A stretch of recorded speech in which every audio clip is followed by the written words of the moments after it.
Presiden Prabowo Subianto menginstruksikan agar sekolah-sekolah di Indonesia belajar bahasa Prancis.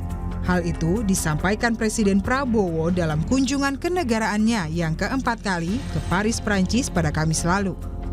Penguasaan bahasa Prancis dinilai krusial karena negara itu juga diproyeksikan bakal menjadi kekuatan besar di tengah dunia yang kian multipolar. Tidak lain adalah karena dukungan langsung dari Presiden Macron. Di bidang pertahanan hubungan kita sangat baik. Di bidang kerjasama sains dan teknologi juga sangat baik. Di bidang pendidikan kita ingin lebih ditingkatkan lagi. Sekarang saya sudah instruksikan bahwa semua tingkatan sekolah-sekolah Indonesia harus belajar bahasa Prancis, melihat perkembangan dunia ke depan. Kita yakin di keadaan global yang penuh ketidakpastian, penuh ketegangan, penuh konflik, kedua negara kita bisa mainkan suatu peranan yang positif. Indonesia selalu akan mendorong semua usaha untuk memelihara perdamaian. Kepala Badan Komunikasi Pemerintah Muhammad Kodari menyebut, instruksi Presiden untuk menambahkan bahasa Prancis ke dalam kurikulum sekolah bisa jadi tambahan bahasa pilihan. Namun, ia menyerahkan teknis penerapannya ke Kementerian Pendidikan Dasar dan Menengah. Kodari berpendapat, bahasa Prancis adalah salah satu bahasa internasional yang bisa memperluas kemampuan bahasa asing siswa. Terkait bahasa internasional lain yang juga pernah diperintahkan Presiden, Kodari bilang bisa menjadi tambahan pilihan mata pelajaran. Kalau itu mungkin tanyakan kepada Kementerian Dikdasmen, karena tentu untuk soal kurikulum pendidikan ranahnya ada di pendidikan dan dasar dan menengah. Bahasa itu kan kita pertama kan ini kan dunia semakin global, artinya kan kita makin salah satu syarat untuk bisa maju kan tentunya kemampuan berbahasa. Dan bahasa itu kan nggak harus misalnya satu bahasa saja, kan bisa opsional kan. Saya kira bahasa-bahasa yang disebut oleh Presiden kan bahasa-bahasa internasional. Dan karena itu bagaimana pengaturan teknisnya nanti harus kembali kepada Dikdasmen. Sebelumnya, pada 23 Oktober 2025, Prabowo juga pernah bilang akan memprioritaskan pembelajaran bahasa Portugis di pendidikan Indonesia. Pernyataan itu disampaikan Prabowo dalam pertemuannya dengan Presiden Brazil, Luiz Inácio Lula da Silva, di Istana Merdeka, Jakarta pada akhir Oktober lalu. Dalam pertemuan itu, Presiden Prabowo menegaskan bahwa Brazil merupakan mitra yang sangat penting bagi Indonesia. Untuk membuktikan keseriusan kerjasama kedua negara, Presiden Prabowo menyebut telah memutuskan agar bahasa Portugis diajarkan di sekolah-sekolah. Karena pentingnya hubungan ini, saya sudah putuskan bahwa bahasa Portugis menjadi bahasa prioritas di pendidikan kita. Karena kita ingin hubungannya lebih baik.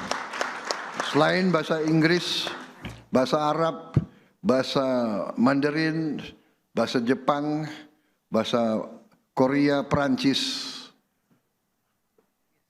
Jerman, dan Rusia, bahasa Portugis menjadi bahasa prioritas bagi kita.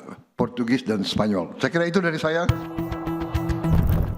Wakil Menteri Pendidikan Dasar dan Menengah, Fajar Rizaul Haq bilang, pembahasan rencana penerapan bahasa Prancis dan Portugis sebagai mata pelajaran wajib di sekolah masih dilakukan setelah adanya instruksi Presiden Prabowo Subianto. Kemendikdasmen menyatakan pembahasan di internal Kementerian Pendidikan Dasar dan Menengah masih berjalan. Lebih lanjut, Kemendikdasmen masih menunggu instruksi lanjutan dari Presiden Prabowo untuk penerapan bahasa Prancis dan Portugis sebagai mata pelajaran wajib di sekolah. Itu kami sedang membahas itu di internal kementerian. bagi kami belum bisa bicara lebih banyak mengenai persoalan ini. Nah, tentu Bapak Presiden akan memanggil Pak Menteri, Pak Mendikbud, Pak Abdul Muti untuk bagaimana kebijakan hal tersebut bisa ditindaklanjuti secara baik. Pakar linguistik Universitas 11 Maret Miftah Nugroho menilai, jika bahasa Prancis dan Portugis dijadikan mata pelajaran wajib di sekolah, maka penerapan tidak bisa dilakukan secara terburu-buru. Menurut Miftah, butuh waktu 1 tahun untuk menyiapkan fasilitas lab bahasa, kurikulum, serta tenaga pendidik. Tentu saja ketika keinginan yang baik ini harus kita laksanakan, maka alangkah lebih baik persiapan yang harus kita lakukan itu tidak boleh terburu-buru. Bagi kami dari sisi ahli bahasa, mungkin 1 tahun itu sudah cukup untuk mengidentifikasi bagaimana kesiapan guru, bagaimana kesiapan kurikulum, kemudian bagaimana untuk menyiapkan lab-lab bahasa. Sementara, Ketua DPP PDI Perjuangan bidang ideologi dan kaderisasi Jarod Saiful Hidayat mengingatkan pemerintah agar tak serta-merta menerapkan bahasa asing jadi kurikulum di sekolah. Perlu kajian matang dari kementerian terkait sebelum bahasa asing selain bahasa Inggris benar-benar diterapkan. Kalau misalnya beliau ke mana lagi? Afrika begitu ya, bahasa Afrika itu yang harus diajarkan, kan tidak bisa seperti itu. Maka perlu kajian secara mendalam. Bahasa-bahasa asing yang harus dikuasai oleh anak-anak kita itu apa, yang wajib apa, yang pilihan apa. Serahkan itu kepada usernya, sekolahnya, kementeriannya untuk melakukan kajian apa yang paling penting. Dalam hubungan internasional, bahasa tidak hanya berperan sebagai alat komunikasi, tetapi juga instrumen kekuatan lunak yang membangun kedekatan budaya, ekonomi, hingga politik. Dalam konteks dalam negeri, Presiden Prabowo berulang kali menyampaikan visi untuk memperluas bahasa asing di sekolah-sekolah untuk memenuhi kebutuhan tenaga kerja global.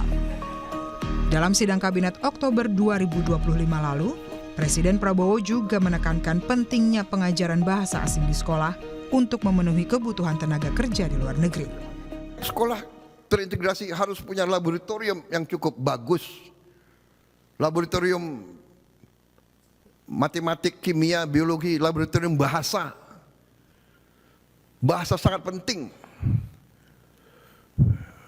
Lapangan kerja. Orang Filipina banyak diterima di mana-mana karena dia bisa bahasa Inggris. Kita diminta, jutaan tenaga kita diminta.